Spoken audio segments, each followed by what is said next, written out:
ஹர்திக் பாண்டியா மீண்டும் பேட்டிங்கில் செய்த சொதப்பலால் மும்பை இந்தியன்ஸ் அணி பெரும் பின்னடைவை சந்தித்தது. மும்பை அணி 200 ரன்களை கடக்குமோ என பதற்றத்தில் இருந்த ராஜஸ்தான் ராயல்ஸ் அணி ஹர்திக் பாண்டியா விக்கெட்டால் குஷியானது.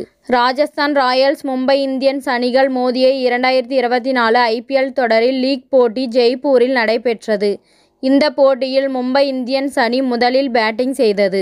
அந்த அணியின் மற்ற பேட்ஸ்மேன்கள் எல்லாம் 2024 IPL தொடரில் ரன் குவித்து தங்களை நிரூபித்து இருக்கும் நிலையில் ஹர்திக் பாண்டியா மட்டும் பேட்டிங்கில் சொதப்பி வருகின்றார். பல போட்டிகளில் சொற்ப ரன்களில் ஆட்டமிழந்த ஹர்திக் பாண்டியா சில போட்டிகளில் பந்துகளை வீணடித்து அணியின் தோல்விக்கு முக்கிய காரணமாக இருந்தார்.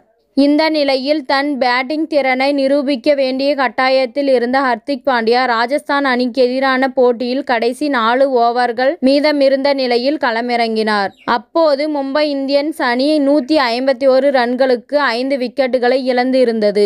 களத்தில் அதிரடி ஆட்டம் ஆடி வந்த திலக் வர்மாவுடன் ஹர்திக் பாண்டியா ஜோடி சேர்ந்த நிலையில் எப்படியும் மும்பை அணி 20 ஓவர்களில் 200 ரன்களை எட்டிவிட முடியும் என்ற நிலை இருந்தது.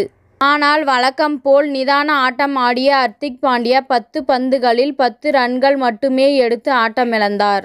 அவருக்கு பின் வந்த வீரர்கள் அனைவரும் பவுண்டரி அடிக்க வேண்டிய கட்டாயத்தில் அடித்து ஆடி வந்த வேகத்தில் அவுட் ஆனார்கள். மும்பை இந்தியன்ஸ் அணி 20 ஓவர்களில் 9 விக்கெட் இழப்பிற்கு 179 ரன்கள் மட்டுமே எடுத்தது.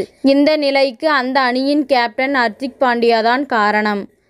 இத்துடன் இந்த செய்தி முடிவடைகின்றது. நன்றி, வணக்கம். மீண்டும் அடுத்த வீடியோவில் சந்திப்போம்.